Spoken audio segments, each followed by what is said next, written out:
अंतिम जो कड़ी जहां पर हमने समाप्त की थी वो मेरठ ही थी। मेरठ में ही स्वामी जी 26 अगस्त 1 अक्टूबर 1878 ईस्वी में रहे। 9 बार आए हैं, लेकिन ये जो आगमन है वो मेरठ में स्वामी जी रहे। लिखा है उनके जीवन चरित्र में, पहली बार जब वो आए माने 26 अगस्त को, तो 1 सप्ताह दामोदर दास जी की कोठी पर निवास किया। पश्चात राय प्रवेशी गणेशी लाल अध्यक्ष थे, जलावेतूर प्रेस था एक, उसके अध्यक्ष, उनके कोठी पर व्याख्यान प्रारंभ हुआ। और आने से पहले विज्ञापन छाप दिया गया था कि स्वामी दयानंद जी महाराज मेरठ पधार रहे हैं, उनके व्याख्यान होंगे। तो उस व्याख्यान में इन्हीं की कोठी का निर्देश था, इसलिए इन्हीं की कोठी पर व्याख्यान हुआ। और फिर अंत में 5 सितंबर को चले गए, लाला राम शरण दास जी की कोठी पर चले गए। लाला राम शरण दास जी का बड़ा लंबा संबंध रहा है आर्य समाज मेरठ से और स्वामी दयानंद से भी, और उनके यहाँ व्याख्यान हुए और लगातार 9 दिन तक व्याख्यान हुए।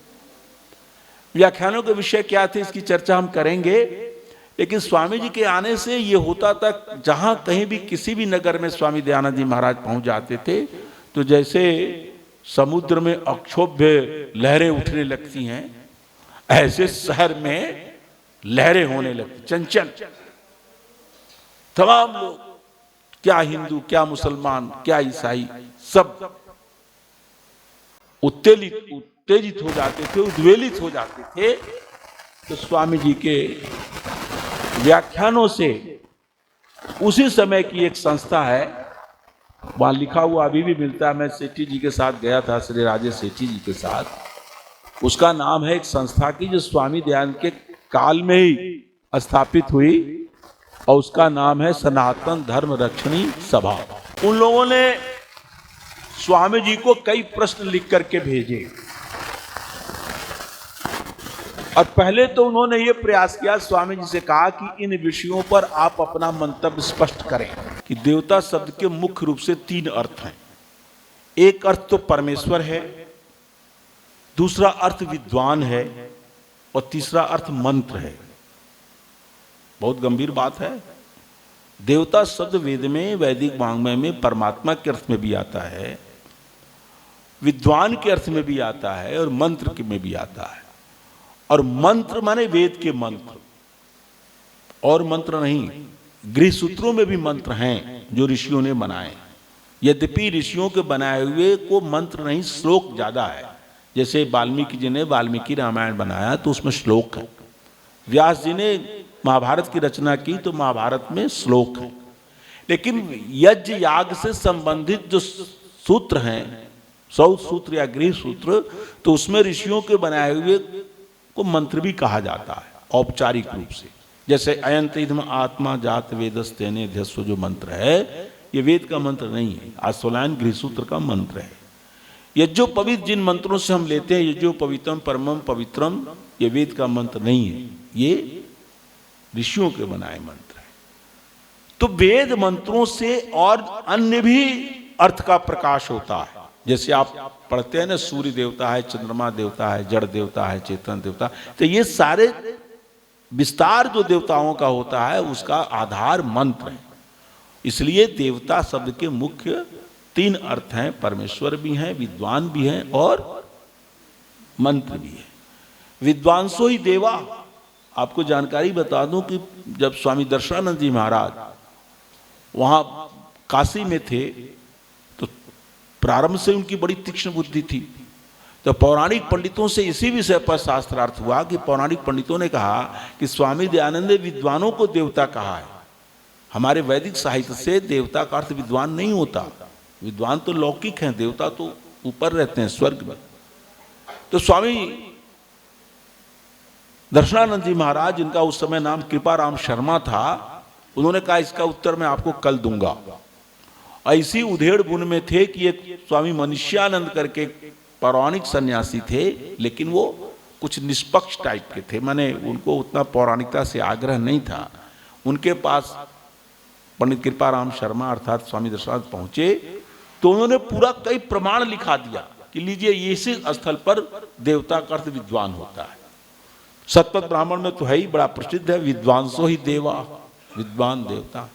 और इसीलिए स्वामी दयानंद का एक विलक्षणता है स्वामी जी की, जो मैं अक्सर व्याख्यानों में कहता हूं, जो 5 महायज्ञ है ना, स्वामी जी ने इसमें जोड़ा है। जोड़ा का मतलब यह होता है कि प्राचीन ऋषि मुनियों के ग्रंथों में, उनके विचारों में थोड़ा सा और जोड़ दिया जाए। वो जोड़ना विरोधी नहीं होना चाहिए, वो उसके अनुकूल होना चाहिए। जैसे पंडित दृष्टि मीमांसक ने लिखा कि घृत का आहुति देने का विधान तो है, स्वामी जी ने थोड़ा जोड़ दिया, क्या उसमें कस्तूरी मिला ले। ये किसी प्राचीन यज्ञ के ग्रंथ में कहीं लिखा नहीं मिलता है, लेकिन स्वामी जी ने कस्तूरी जोड़ा तो ये विरुद्ध नहीं है, वो उसको और पुष्ट करने वाला है। तो स्वामी दयानंद ने ऐसे ही जोड़ा। मनु कहते थे कि ब्रह्म यज्ञ का मतलब क्या है, वेद का स्वाध्याय करना। स्वामी दयानंद ने कहा कि वेद का स्वाध्याय तो है ही ब्रह्म यज्ञ, लेकिन संध्या करना भी ब्रह्म यज्ञ है। इसलिए पंच महाविधि में वाक्य आता है, तत्र ब्रह्म यज्ञांतर्गतम संध्या विधानम प्रोच्यते, कि ब्रह्म यज्ञ में वेद का स्वाध्याय भी है और ब्रह्म यज्ञ ब्रह्म का संध्या है ही, स्वाभाविक है। फिर उसका काल भी बताया कि हवन करने, देव यज्ञ के पहले, हवन से पहले संध्या कर ले, और स्वाध्याय कब करे, हवन के बाद। देव यज्ञ का अर्थ ऋषि लोग करते थे, मनु ने किया था होमो दैवः, कि हवन करना देव यज्ञ है। स्वामी जी ने लिखा कि हवन भी करना है।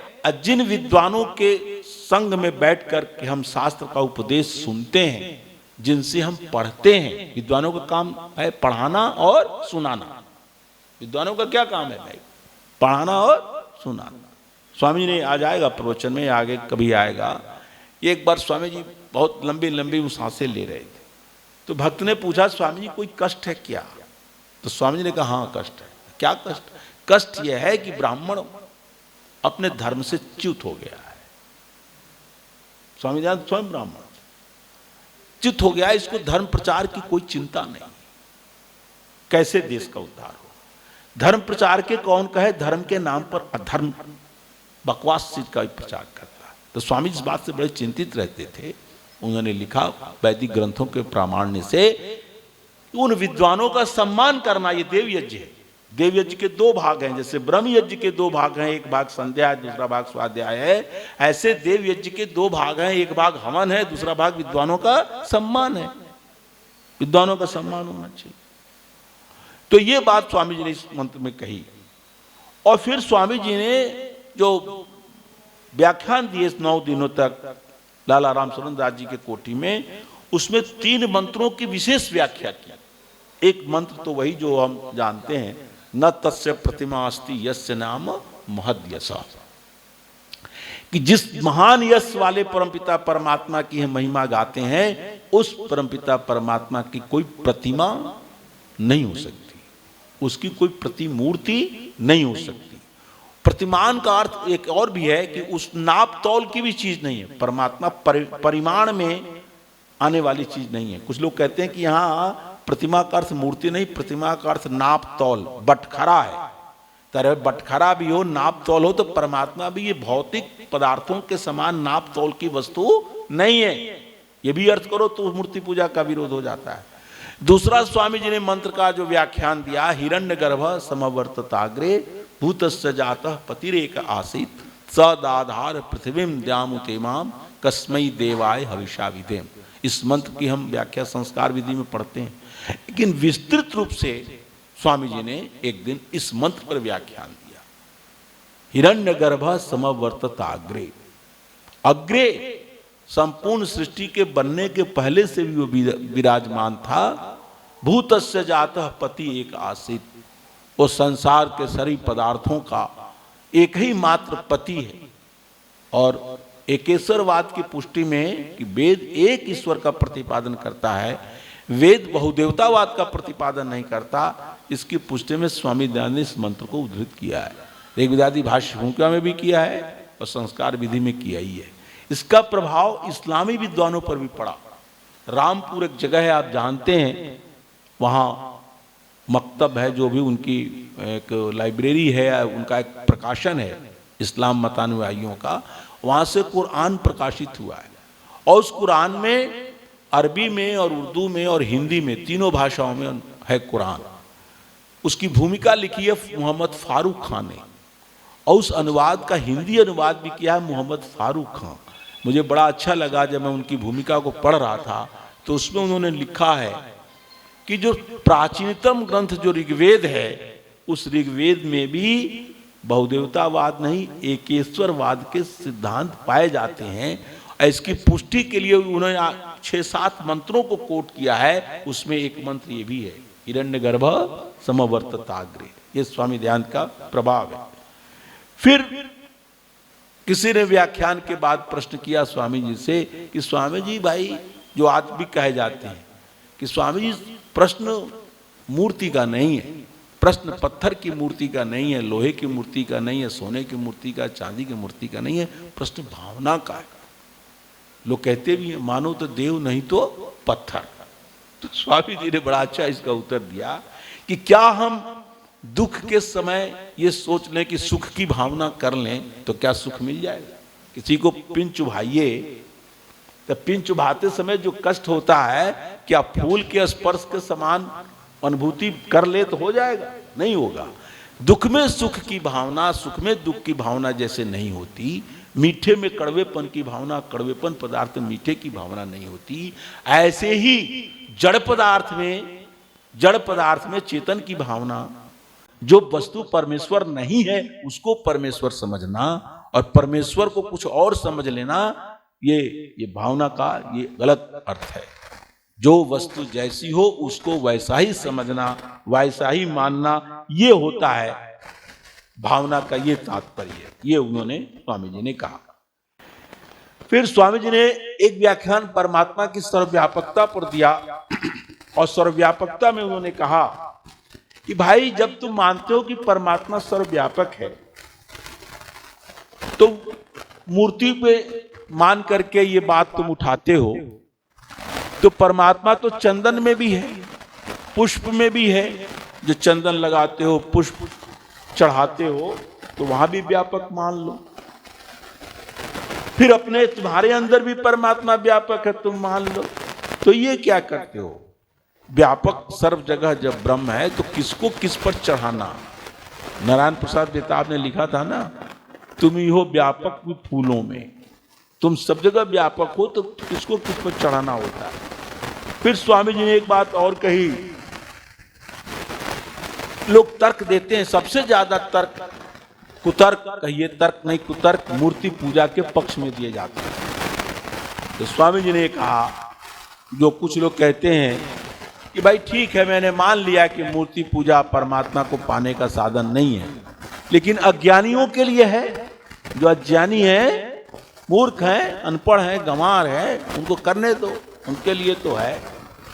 तो स्वामी जी ने इसके जवाब में कहा कि ब्रह्म चेतन है और निराकार है, उसका ज्ञान साकार और जड़ पदार्थ के द्वारा नहीं हो सकता। या पशु पक्षी कृमि कीट पतंग तो प्राण जब निकल जाते हैं तो बिल्कुल मृत हो जाता। तो तुम्हारी ऐसी जो मूर्ति है, उस मूर्ति में भी प्राण प्रतिष्ठा के पहले की जो स्थिति है और प्राण प्रतिष्ठा के बाद उसमें कुछ परिवर्तन तो हो, तब तो हम माने कि इस मूर्ति में प्राण प्रतिष्ठित हुआ। तो इस पर बात को भी स्वामी जी ने कहा।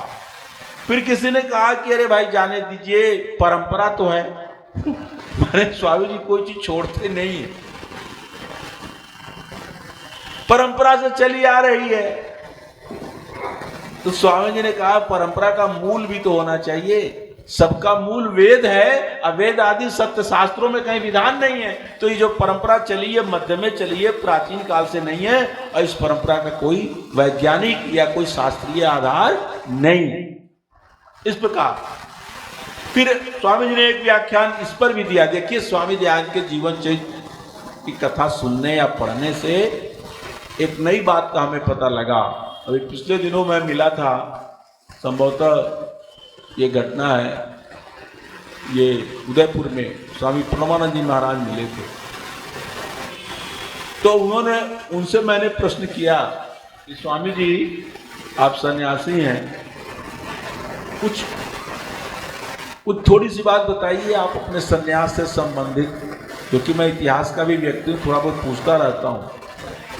तो उन्होंने कहा बताता हूँ। तो उन्होंने जो बात बताई वो स्वामी दयानंद के जीवन चरित्र से संबंधित बात है, इसलिए मैं इस प्रवचन में कह रहा हूँ। उन्होंने कहा कि हम और स्वामी धर्मेश्वरानंद जी, जो आचार्य धर्मपाल जी थे गुरुकुल फूट के, और दूसरा गुरुकुल था ततापुर, हम दोनों ने एक ही दिन सन्यास लिया। और हम दोनों के सन्यास के गुरु स्वामी चेतानंद जी थे, जो अभी जीवित हैं, बहुत वृद्ध हैं। सन्यास लेने के बाद मेरे मन में आया कि भाई इस समय आर्य समाज के सन्यासियों में सबसे वयोवृद्ध और सबसे ज्यादा विद्वान कोई सन्यासी हैं तो स्वामी मुनीश्वरानंद जी महाराज। वो उन दिनों हापुड़ में रहते थे। तो हम दोनों उनके पास गए, फल लेकर के गए, कुछ द्रव्य लेकर गए, चरणों में रखा। तो स्वामी हम सन्यास नए सन्यास लेके आए हैं और हमें थोड़ा उपदेश दीजिए। तो स्वामी मुनीश्वरानंद जी ने क्या उपदेश दिया, वो हमारे ऋषि जीवन गाथा से संबंध रखती है वो उपदेश। उन्होंने कहा कि देखो, तुम ऋषि दयानंद के ग्रंथों को पढ़ना प्रतिदिन, चाहे एक पेज ही पढ़ो, कोई ना कोई ग्रंथ ऋषि दयानंद का पढ़ना। और उसके साथ ही उन्होंने कहा कि उसी दिन प्रत्येक दिन ऋषि दयानंद के जीवन चरित्र का भी एक पृष्ठ पढ़ना, चाहे वो किसी का जीवन चरित्र लिखा हुआ हो, चाहे पंडित लेखराम जी हो, चाहे डॉक्टर भंवरलाल भारती हो, चाहे देवेंद्र मुखोपाध्याय हो। और ये तो मेरठ की नगरी का सौभाग्य है कि बाबू घासीराम यहीं के व्यक्ति थे, और वो अकेले ऐसे व्यक्ति थे, मैं समझता हूँ अपने समय में आर्य समाज में तो शायद अकेले ही रहे होंगे, गुरुदत्त के बाद, चमुपति जी के बाद, जो उर्दू भी, अंग्रेजी भी, बांग्ला भी, संस्कृत भी और हिंदी भी सब जानते, बांग्ला भी जानते। यदि वो बांग्ला ना जानते होते तो ये पंडित देवेंद्रनाथ मुखोपाध्याय की जीवनी को उन्होंने तो प्रस्तुत किया, और 2 भागों में 1933 ईस्वी में पहली बार छपा, ऋषि दयानंद की अर्ध निर्माण शताब्दी के अवसर। तो उन्होंने स्वामी मुनीश्वरानंद जी ने कहा कि इससे 2 फायदा होगा। क्या फायदा होगा? स्वामी दयानंद के ग्रंथों को पढ़ने से वैदिक सिद्धांत का ज्ञान होगा, और ऋषि दयानंद के जीवन चरित्र को पढ़ने से, सुनने से उन सिद्धांतों पर अड़े रहने की, अटल रहने की शक्ति पैदा होगी। क्योंकि कितना विरोध होता, स्वामी दयानंद का कितना विरोध हुआ, मैं तो नहीं समझता कि यहां तक हमारी जानकारी है कि किसी एक महापुरुष को मारने के लिए, अपमानित करने के लिए या कुछ भी करने के लिए जितने प्रयास हुए, जितने प्रकार के प्रयास हुए, उतने प्रयास तो किसी के साथ नहीं हुआ, न अरस्तु के साथ, न सुकरात के साथ, न शंकराचार्य के साथ। किसी महापुरुष जिनकी मृत्यु भी असमय में हो गई, किसी के द्वारा कोई जहर दे करके मार दिया, किसी ने विष पिला दिया, किसी ने कुछ किया, लेकिन स्वामी दयानंद जितना तो कहते हैं इस दयानंद के जीवन चरित्र को पढ़ने से, सुनने से अपने सिद्धांतों के प्रति, अपने कार्य के प्रति अटल भावना पैदा होगी, दृढ़ता पैदा होगी, महान कष्टों में भी दुख नहीं मानोगे। और ये हुआ है, जितने लोगों ने बलिदान दिए आर्य समाज के इतिहास में, वो कहीं ना कहीं स्वामी दयानंद से प्रेरणा प्राप्त किए हुए व्यक्ति थे। और गांधी जी ने भी कहा था कि आर्य समाज का जो प्रभाव और प्रसार हुआ है, उसमें ऋषि दयानंद का जीवन चरित्र का बहुत बड़ा योगदान है। तो स्वामी जी ने ये बात कही। तो फिर किसी ने स्वामी जी से कहा कि तमाम लाखों लोग इकट्ठे होते हैं गंगा जी के तट पर स्नान करने के लिए, उनसे तो मान लो, चलो मूर्ति पूजा न सही, लेकिन गंगा स्नान से मुक्ति हो जाएगी, पाप कट जाएंगे, इसको मानने में क्या है? तो स्वामी जी ने कहा कि मुक्ति के लिए शास्त्रों में लिखा है सत्य धर्म को जानना, शुभ कर्मों का अनुष्ठान और ईश्वर की आज्ञा का पालन। स्वामी जी बहुत संक्षेप में सारी बातें कह देते। ईश्वर की आज्ञा का पालन, सत्य धर्म का ज्ञान, शुभ कर्मों का अनुष्ठान, इससे मुक्ति मिलती है। यदि तुम गंगा स्नान से मुक्ति मानोगे तो इनका व्यर्थ हो जाएंगे, मुक्ति के साधन जो बताए गए शास्त्रों में व्यर्थ हो जाएंगे। गंगा स्नान से मुक्ति इसलिए नहीं हो सकती। और तीर्थ की, जिसको तुम गंगा जी को तीर्थ कहते हो, तो तीर्थ भी नहीं है। स्वामी जी ने कहा कि शास्त्रों में लिखा गया है कि वेद का अध्ययन करना, धर्म का अनुष्ठान करना, सत्य को ग्रहण करके असत्य को त्याग देना, ये तीर्थ है। इसी से आदमी तर जाता है, वेदाध्ययन से, धर्मानुष्ठान से, असत्य को त्याग कर सत्य के ग्रहण करने से मनुष्य तर जाता है, मतलब मुक्ति को प्राप्त कर सकता है। तो तीर्थ तो ये किसी जलादि का नाम तीर्थ नहीं है। तो स्वामी जी से किसी ने कहा है स्वामी जी इसका प्रमाण क्या है?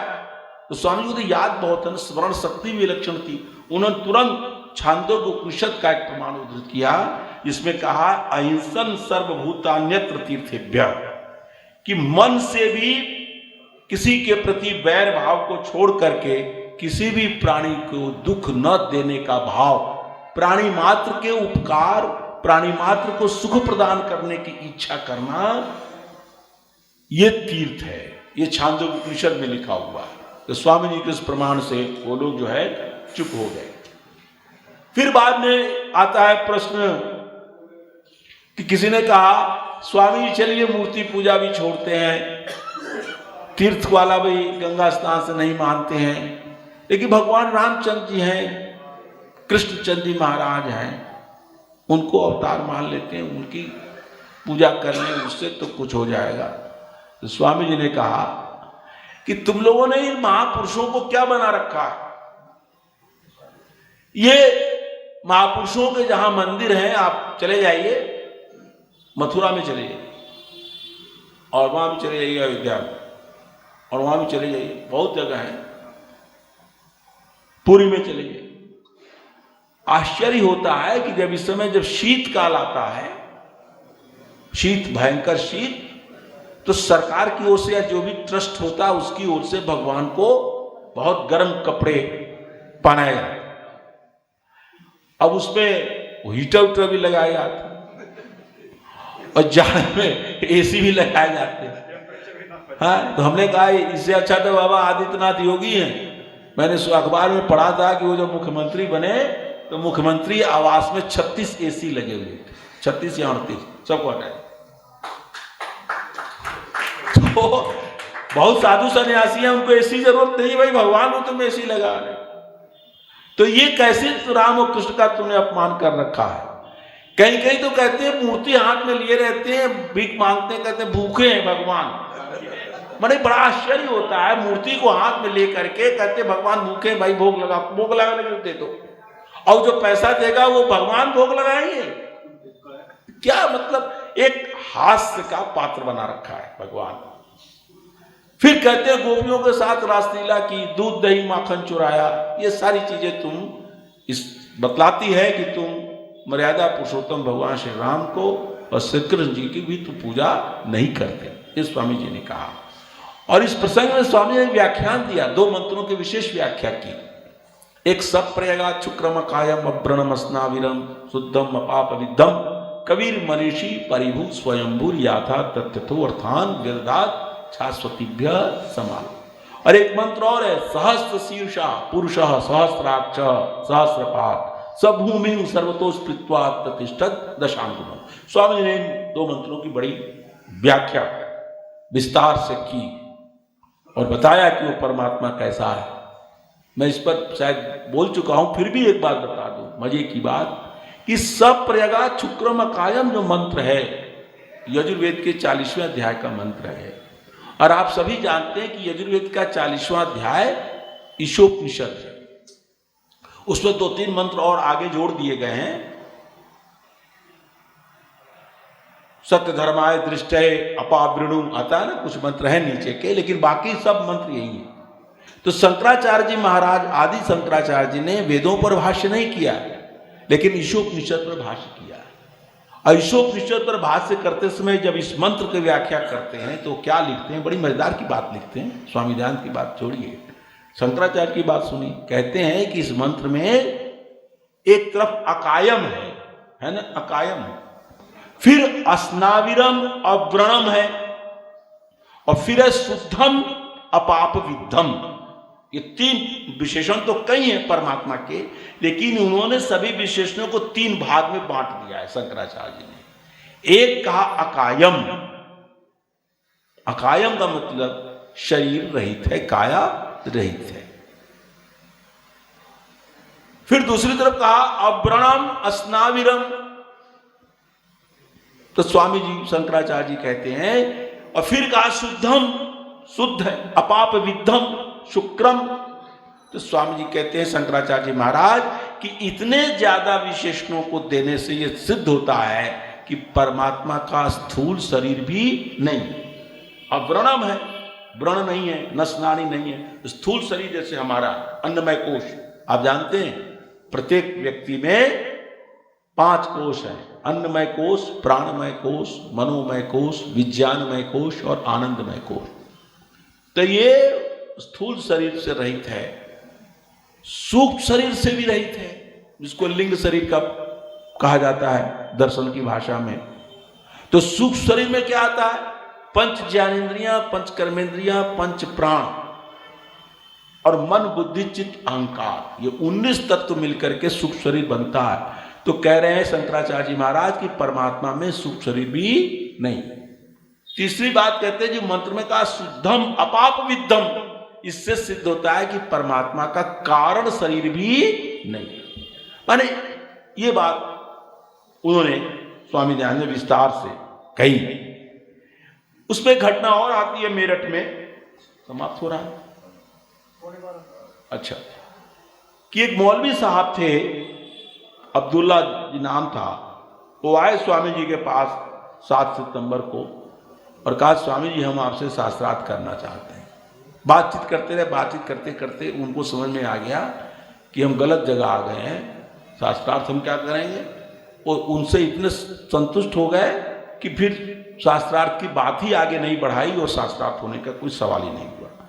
एक बात और मैं कहना चाहूँगा आज के समाप्ति के पहले, कि जो सनातन धर्म रक्षणी सभा थी जिसने 24 या 64 जो भी विवरण आता है प्रश्न स्वामी जी के पास भेजे थे, उन प्रश्नों पर स्वामी जी ने मेरठ में इतने दिन रहे सब व्याख्यान देते रहे, जिन व्याख्यानों की मैंने चर्चा अभी आपके बीच में की है। ऋषि दयानंद के जीवन चरित्र को पढ़ने से केवल यही नहीं पता चलता यहाँ गए वहाँ गए यहाँ गए वहाँ गए, उनके साथ सब सिद्धांत चल रहे, जिनका उपदेश हम सुनते हैं प्रवचनों में, वो तो सब चल रहा है स्वामी जी के साथ। तो ये हुआ, लेकिन यहाँ के पौराणिक पंडित बड़े उद्वेलित हुए और सेठ जी थे उसके अध्यक्ष, उनका नाम था लाला किशन सहाय।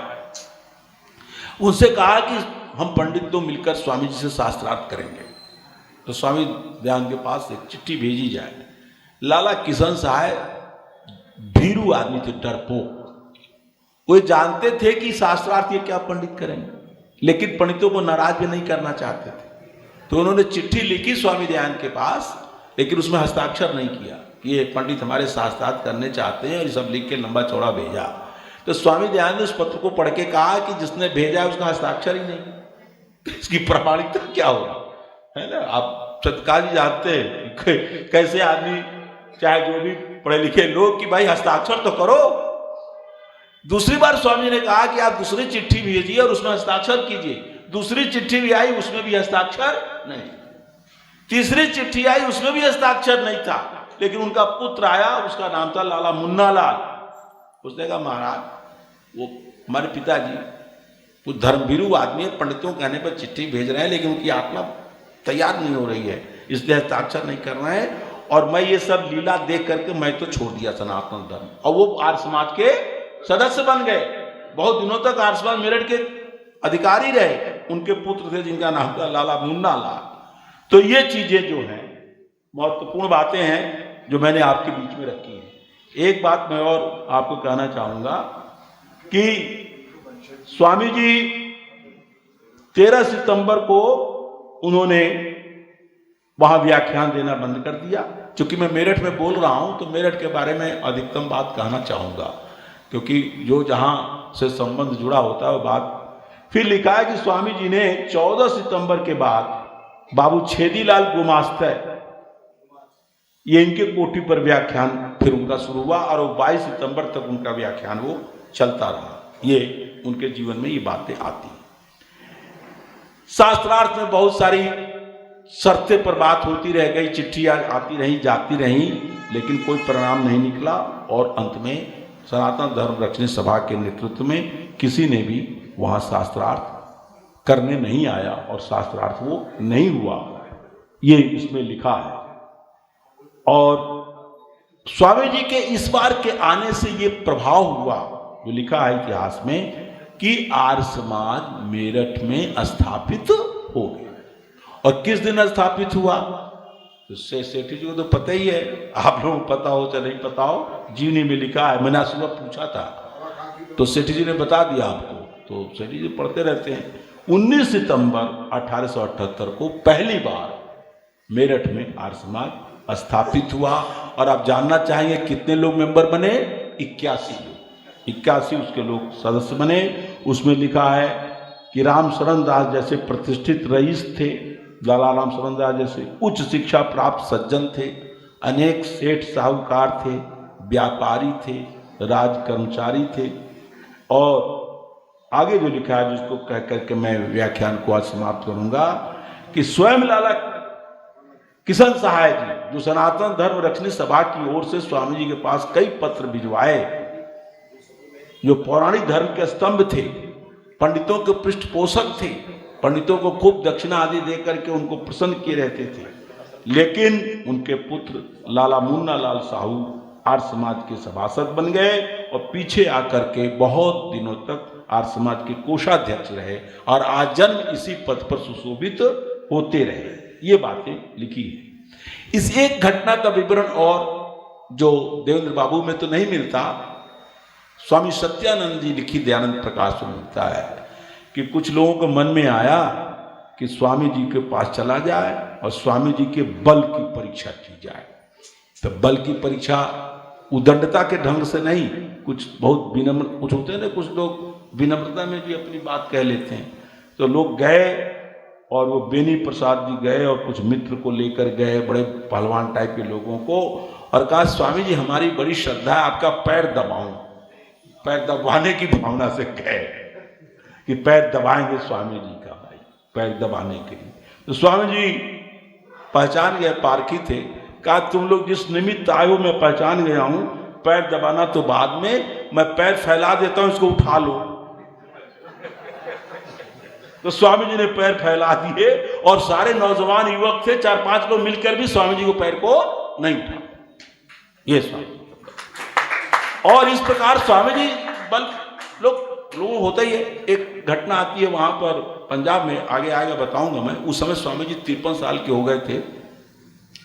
बहुत पहलवान लोग आए, कहे स्वामी जी आप बहुत बलशाली प्रतीत होते हैं। स्वामी जी कहा कि बलशाली क्या? कि एक ने उसमें मसखरी कर दी, स्वामी जी हम आपसे कुश्ती लड़ना चाहते हैं। स्वामी जी का सन्यासी का काम कुश्ती लड़ना नहीं है, लो मैं हाथ खड़ा करता हूं, इसको दबा दो नीचे। तो यहाँ तो पैर फैलाए थे और वहां हाथ खड़ा कर दिया, और वो 2 पहलवान लग गए, नहीं नीचे कर पाए। तो स्वामी जी बल भी बहुत था। स्वामी जी सर्व प्रकार है, केवल विद्या ही नहीं, विद्या बुद्धि ही नहीं, अपितु बल के दृष्टि से भी, आत्मिक बल, शारीरिक बल, समाज के सुधार की इतनी प्रबल भावना। तभी तो स्वामी जी लिख गए संसार का उपकार करना किस तरीके से, शारीरिक, आत्मिक और सामाजिक, तीनों दृष्टियों में स्वामी जी का कोई मुकाबला करने वाला कोई हो नहीं हो सकता। तो ये स्वामी जी की विशेषता थी।